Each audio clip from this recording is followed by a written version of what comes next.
business strategy practically.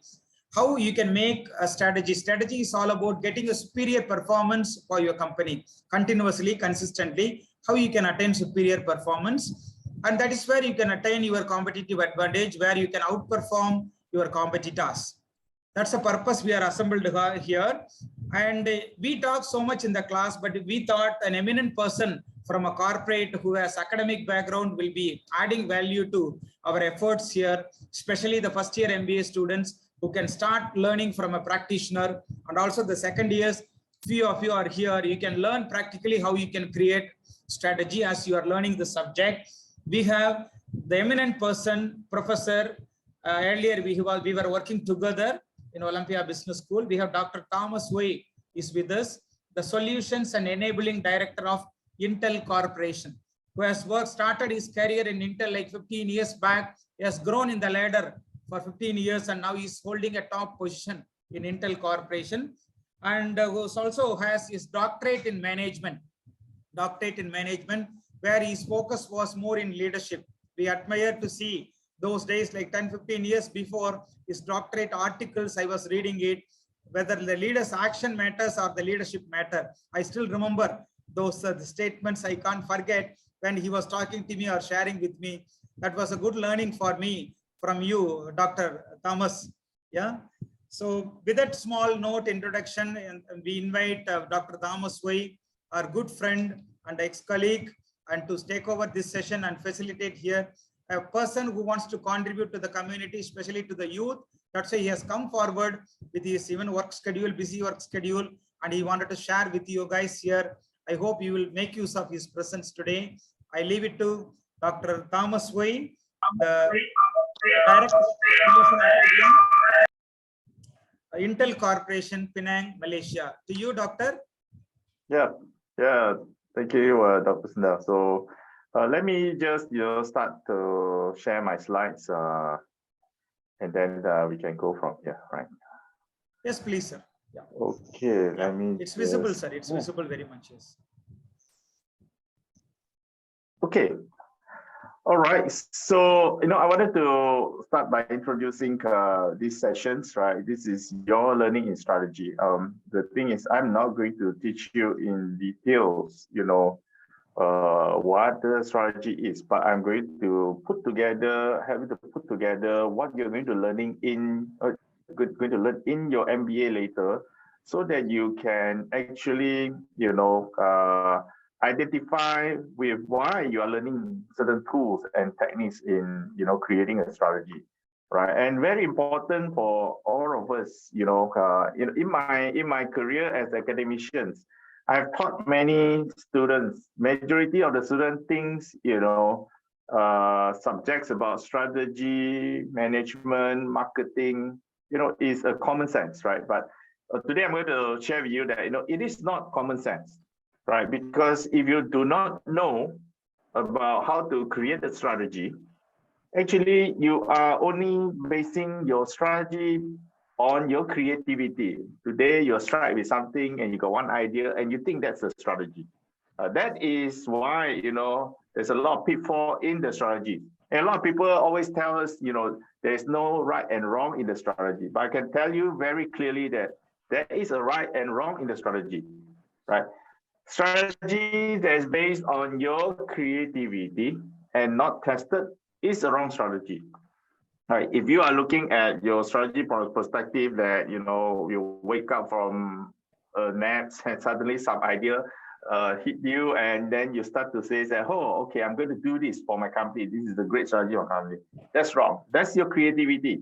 Your creativity has to be tested, right, through all the tools that you're going to learn in your MBA, right, to know that whether it is the right strategies or not. And today I'm going to help you to put together this, right, so that you will know when you learn all these tools and techniques and strategies, you know how important it is, right, and you know how to make use of it, right. And I hope that, in the future, we'll still have an opportunity to share more, right? If you need more information on specific things in terms of management and strategy creations, right, I can continue to share with you in the future.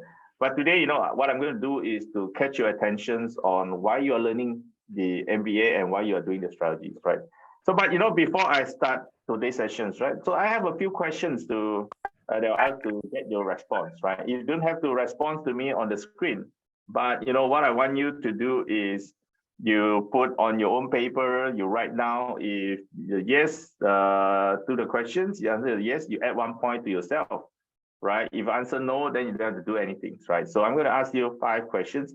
Get to be very honest in answering these questions so that you know what it is that I'm going to tell you later, right? So what I want is, you know, at the end of the 5th questions, right? So all of you will write in the chat box to put down, you know, how many points you got, right? So I'm going to go with the first question. So question 1. Hello? Yes, doctor. Yeah. Yes. Okay, Proceed, there's feedback please. now. Yeah. Yes. So have your parents send you to any tuition class formally beyond your normal day class in school? Right. In your primary, secondary, high school, did you go for any additional tuition class beyond your normal day class in school? Right. So you can answer 1 or 0, right? You just put 1 there, right? If your answer is yes, if not, 0. Okay. So very quickly, very honestly to yourself. Okay. So question number 2. So have you had opportunity to learn other extra skills like swimming, piano, computer classes, you know, learning any of the sports games during your childhood? If your answer is yes, then, you know, add another point. If no, you just put 0, okay? So very quickly, question number 3. Have your parents brought you to overseas holiday or working trip before your university life, right? Before you enter the universities, did they bring you abroad, right, for holidays, sightseeing, you know, so that you can learn new cultures and things like that, right? Very quickly, right, you add together your point. Number 4, did you often get recognition from your parents, teachers, and other adults before you enter into your university life? Right. So quickly, very honestly, if you often get, it's 1. If you seldom get, then it's 0, right? So I think everyone will get some praises along your life, right? But you know, when I say often means, you know, you keep getting it, people think you are very good, you are a good person, right? So they keep getting you, giving you recognitions, right? So if yes, often, then if no, seldom, then you just put 0, right? Okay, question number 5. Did you get your university fees and living expenses paid by your parents or scholarship? Okay, very quickly, right? Yes or no, right? So add 1 to your point. And now, all of you, please, you know, put into your chat box, right? What is the score that you get?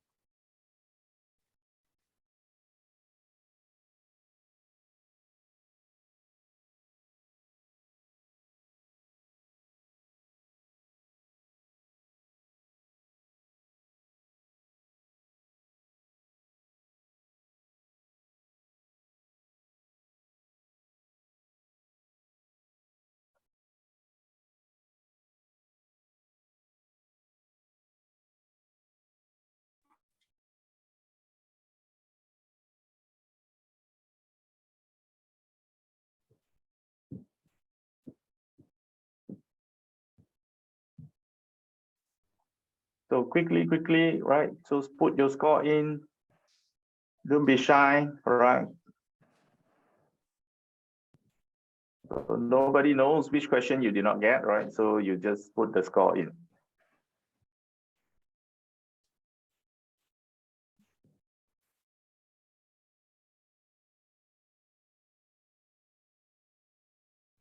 Okay, so quickly put in, right? So then, you know, I'm going on with the next slide, right? So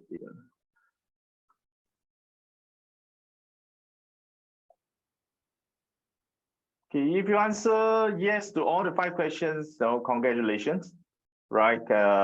You are, you know, kind of a blessed person, and your points have given you a head start in life, right? You have the opportunity to learn extra skills, you have the opportunities to go abroad, learn the culture, learn how to work with different group of people of different background, right? And you are the few one that having advantage, right? To have people carry you beyond your starting line in your life, right?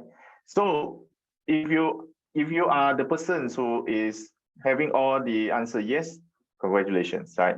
So if you answer yes to some of the questions, congratulations as well, right? We can look at the people that who have only 1 or 2 yes, right? You're not at the front of the starting line, but you are ahead of many others as well, right? And if you answer no to most of the questions, congratulations, because you are the strongest among your peers. You have no head start, nobody giving you help, but you are resilient. You have trained yourself to change your future. That's why you have been entered into this, MBA class today, right? So you should congratulate yourself, right? So life is not a 100-meter sprint, right? It is a marathon race, right? You will make it to the front, some of you, right? But if you not persistent, you will not win the race, right? If you persistence and continue to improve yourself, even you score 0 in the simple questions that I have given and asked you, you will be successful in your life, right? And you have proven to be resilient because you have completed your bachelor degree at minimums, right? And you are ready to step into the working world at any time that you want, right? And today is the day when you choose to earn an MBA degree, you have the greatest opportunity in your life, right? To jumpstart yourself in your career, friendship through this MBA journey, right? So I want to encourage you really, right? Doesn't matter what is your background, doesn't matter, what you have gone through, you have a smooth so-called sail in your life until now, congratulations, very good, right? But do not forget, you got to work hard, because the other people who do not have the same fortune as you, they are also, working very hard, and they are more resilient, right? They are catching up, right? So if you are the one that a little bit unfortunate in your younger days, you have make it through. You have at the point of the turning point of your life, because you choose to earn an MBA degree, choose to be different from the others, right? And today you are actually on par with your other fellow college mates, right? It doesn't matter whether you have a good start or not, right? You are here today, right? So believe in yourself, and remember, this is the starting point of your new life, new career, right? So you have chased up. If you have not, you got to work hard, and you can transform yourself. Life is very long, right? You have another 30 years of your careers that you can create, tremendous difference in your life and your future, right? So this is today, my first session with you. I hope, you will learn something and be someone that is different from your other friends, right? Do a lot more better than other colleagues that you have in your working world, right? So what I'm going to share with you today is 10 steps to create a strategy, right? Like I mentioned just now, strategy is not based on your imaginations, right? It is something that you got to have careful analysis. You have careful fact finding. You got to spend time into it. You got to, study through a lot of different areas in business, in environments, anything that is around you, in order to come out with that strategy, right? It is not based on your creativity, right? A lot of people are confused with creativity, innovativeness with strategy, right? If you think of something out of the blue and think that, oh, this is a good plan for my business, right? Chances are you are wrong, right? So you got to test yourself through the 10 steps that I've given you, so that you will be able to create a good strategy, right? And again, I say, right, there is a good and bad strategy, right? And there is a right and wrong strategy. Some people think otherwise. That's because, they don't do any strategy analysis before. The word strategy analysis already give you the reason why strategy is not creativity. It needs careful analysis, right? So what I'm going to share with you briefly today is these topics, right? The vision and missions, and doing environmental analysis, and do Porter 5 forces model, do competitive profile metrics, do stakeholder analysis, you do the SWOT analysis and the facts to support the SWOT, and then you do the Thomos analysis, you develop your action plan, you modify, you put all the action plans on a balanced scorecard, and then you create a terminal SWOT, after some times, right? So this is the steps that you need to go through in order for you to be creating the right strategy, right, for your organizations.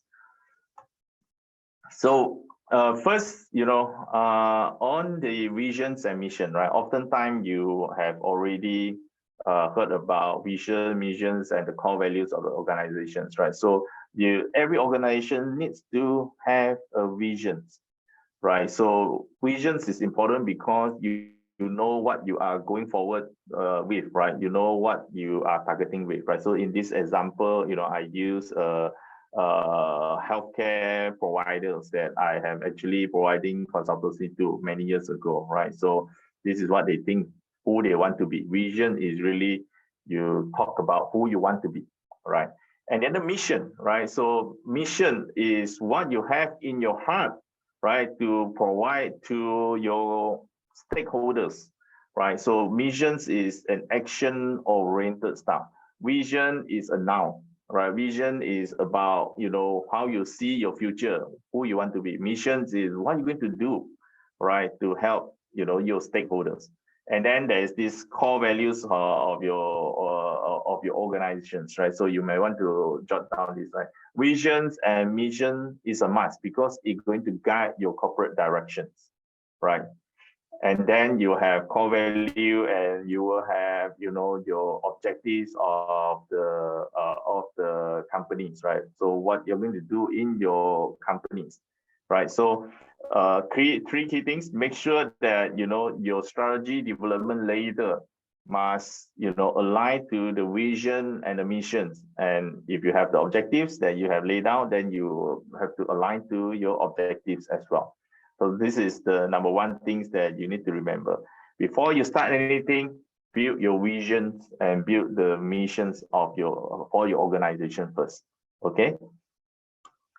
And then, before you start any strategy analysis, right? Many of the people will straight away jump into SWOT analysis because they think that is the tools to create strategy, right? So that is totally wrong, right? So you always got to start your analysis through the understanding of this environment that you are in.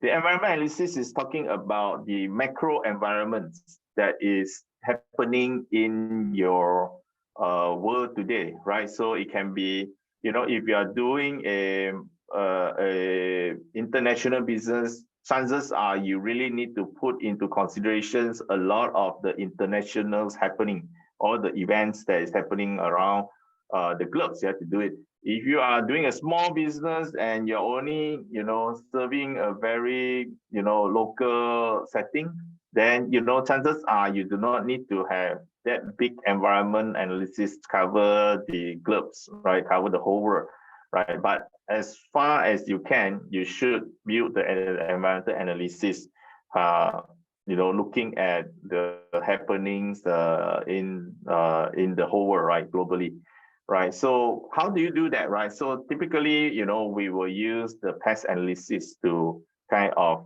evaluate the environmental happenings, right? So pest analysis stands for political, economy, social, and technology, right? So there are some others that will add, more environmental analysis into this, like legals and things like that, right? But generally, if you do cover the political, economic, socials, and technology, that is good enough, right? So when you start with this environmental analysis, right, try not to play smart by eliminating things that you think is not important. The right ways to do environmental analysis, or for that matter of fact, any analysis, is to faithfully find the fact and record it, right? And you don't try to justify whether it's related to your business or not at this point, right? Just faithfully record down the happenings, the big things that's happening in politicals, in economies, in socials, and in technology, right? So that is what you need to do, right? The list here is unexhausted, right? You can have a long list of all of this that I'm putting down here, right? But you know, when the time comes later during the different stage of analysis, strategy analysis, right? So we will actually eliminate some of those, right? Okay, so why we do environmental analysis? Anything that is external to your organizations, right? This information will be served in the opportunity and threat in the SWOT analysis later, right? So the SWOT analysis does not come based on, you know, your creativity, your thinking, plugging from the air on something that's happening. No, right? It has to go through your careful examinations on your environmental analysis, and the environmental analysis will serve as the input to your opportunity and threat in your SWOT analysis, right? So, and oftentimes, you know, after you jot down all these environmental analysis, right, you will put, you know, a short comments or short paragraph for each of these section here, right, on the political, economy, social, technology. So this is just to help you, help yourself, right, to understand what you have jotted down, right? Give a comment about your own understandings, feeling about the situations in politics, in economy, in socials, and technology, right? So this will guide you later, especially when you have a long list of past that you have actually jotted down, right? So based on the comment, then you will be able to find, you know, what are the key points that you want to put as the input into your opportunity and threat for further analysis. One is very important, right? Porter 5 forces model. So Porter 5 forces model is for you to use to, you know, evaluate your industry, right? The industry that you are competing in. Right, so it gives you, you know, 5 different factors, forces, right? Not factor, forces that is influencing the outcome of the industry interaction, right? The first one is the bargaining power of suppliers, and the second one is the bargaining power of customers. The third one is the threat of substitute product. The fourth one is the threat of new entrants, and then the fifth one is the rivalry of the industry. Right, so I'm not going to teach you how to do this because it's very, very complicated, right? You will learn in your MBA classes later, right? But what is important to know is this is the analysis that you must do and you must focus in, because this is where the primary force factors that is going to affect your survivability in the industry that you are competing in. Right, so together with the environmental analysis, the Porter 5 forces models give you all the events and facts that you will use as the input to SWOT analysis. Where is it going to stand? You know, it is often going to stand in the opportunity and threat, right? And some of it, you know, will also be put, you know, indirectly into the strength and weakness. Right, but chances are very slim. Most of this industry analysis is also a environmental analysis, right? They are going to be served as the input to your opportunity and threat. Again, you will close these sessions with your feeling about the industry outlook after you have do all the, you know, survey, analysis, fact finding about the industry that you are actually fighting or compete in, right? So you can see that to get the strategies for you to develop for your organizations, right? So you use environmental pest analysis and also the Porter 5 forces model to give yourself a feel on the opportunity and threat that you're going to face, right? So these two is going to serve as the input for your opportunity and threat later, right? And the next one is competitive profile metrics, right? So this is the key analysis that will serve as the input for your strength and weakness in your SWOT analysis later. So what is this competitive profile metrics? So typically what you are going to do is you are going to list down all the critical success factors for your business, okay? And you are going to do it by product, because it's an analysis of the strategies, right? You're going to do it by product, or you're going to do it sometimes if you are a uni-product company, then you're going to do it by the company, right? So first of all, what you're trying to do here is you are trying to give yourself a overview of your organizations. Are you good enough to compete with your competitors in the market? So from here, you can identify all the critical success of your factor. Like for example, this is generalized, right? So technology, price, cost, and what are those things that is important for your company to be successful, right? And you are comparing it with other competitors in the markets, right? So you have to give the weightage, right, for each of the critical success factor. If the technology is the most important success factor, if you have something that is very unique in terms of technology, and that will bring a lot of weightage or contribute to your success, right? So technology is the biggest weightage, right? And then you got to rate yourself against the others, right? So you will do the ratings of each competitors that you have, right? And then you see where you are, whether you are actually having a strength against the competitors you're comparing with, or is a weakness, right? So you will actually use a score here, right? So the ratio score, right? So you add all together competitors and then you compare, right? So whether you are having overall advantage over your competitors, right? And which factors you are actually winning over them and which factors you are actually losing, right? So this is to help yourself to identify, where is my weakness? Where is my strength, right? And later, when you develop strategies, right, you can choose to strengthen your weakness. But to come up with this list of success factors that we normally consultancies is, we will get together all the companies, executives, and then we will use this nominal to generate this list of the key success factor. So basically what we do in nominal group, we're going to ask you very simple questions and very rarely ask you repeatedly on questions, what is one that, is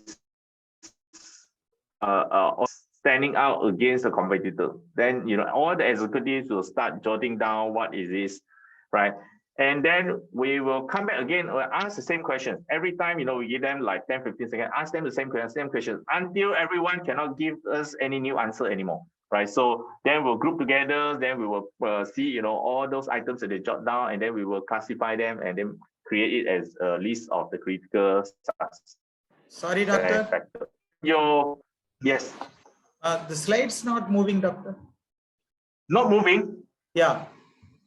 Oh, which slides are you? We are in the first slide. Still, we are in the first slide.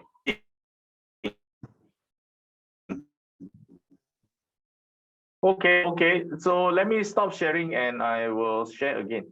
So sorry. Sorry, I'm not sure why the slides is not moving. Can you see? Yes, doctor. Now we can see your name. Yes, you are trying to. Yes. Thank you, doctor. Thank you. Okay. So sorry. Let me just go back a few slides and see whether you guys are seeing that right. So let me just go back. You're seeing this? No, still stands with the competitive profile matrix. Yeah, it's moving now. I can't. Yes. Okay. It's little slow. Yes, now we can see 5 force analysis. Yes. Okay, so this is the environmental analysis. I'm not sure whether you see it. So this is a 4 to 5 forces models, right? And I hope now we are at competitive profile matrix. I'm not sure whether you're seeing the competitive profile matrix. Yes, we are able to see, doctor. Yes, we are able to see. Okay. All right. Sorry about that, right? Let me know if it's not moving again later, right? So let me continue. So we are going to select only maximum of 10 factors, right? So what you're going to do is you may have, 30 items, 40 items. You're going to do some work, spend some time to group together the items, right, into factors, right? So then, you will rate these factors and get the score. So when you rate, 1 is, major weakness, 2 is minor weakness, 3 is minor strength, and 4 is major strength. So you just rate yourself and also your competitors, and then you compare yourself overall. Are you actually competitive in the market, right? If by the rating itself, you are already out, then, there's no point you continue in this business. But if you are very competitive with them in some way and you need to have some things to just to overcome some of the weakness that you have, right, in order to be competitive or even win over your competitors, then that is where, we should work on, right? The reason why I say if you're far away and you're going to be losing out, then no point continue is because you have too many things to fix. And companies are always having a scarce resources, right? So there's no point fixing if you cannot fix, right? You may want to try different products or different product line, right? So again, after you do this, right, you want to write some comments, right? And you want to tell yourself, where is the strength, where is the weakness when you compare with the competitors. Okay, so let me move to the next slide. Okay, so before you kickstart the strategy analysis, then you need to know who your stakeholder is, right? Who are you going to use? There are many different stakeholders in your business, right? So if you group it generally, they are your stakeholders, the employee management, your suppliers, right? So you have to understand your stakeholders' expectations, right?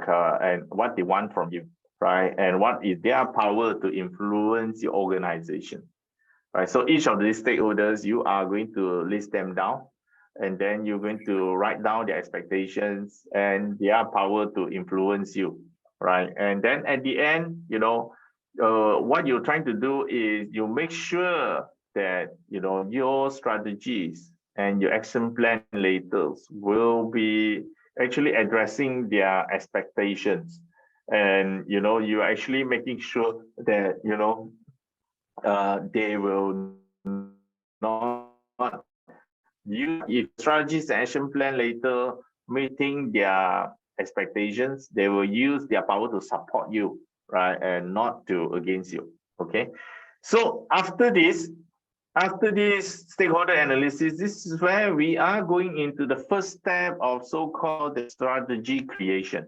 Okay, SWOT stands for strength, weakness, opportunity, and threat, right?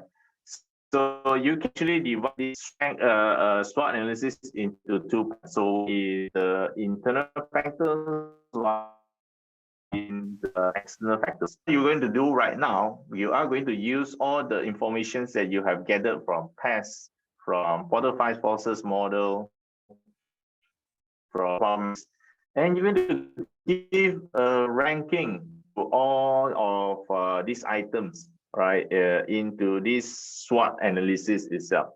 So right now we do the SWOT in a different way, right? The things that you see in other SWOT analysis is very simple, or what is the strength, weakness, opportunity, threat, but this is different.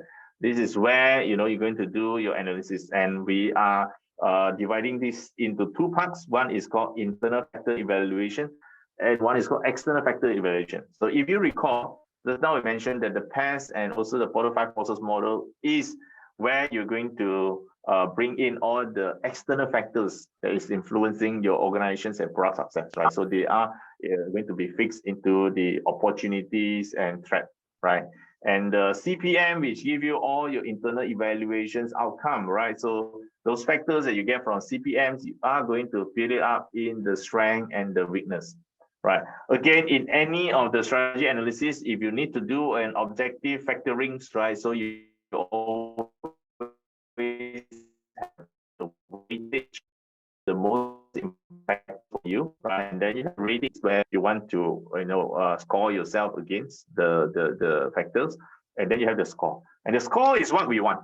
Okay, the score is what we want to get, right? So in this case, you can see that having the be the second largest holder is the important strength as a largest market shareholders. You are able to command the market's direction. So, and then, one of the weakness is, maybe you're from technology side, you're having a very manual operation. So it's a major weakness for you. Right, so what you need is you add on together all your score, right? In the internal factors analysis, all this score together, right? So you see, calculate, what is the total score that you have, right? Which is 2.5.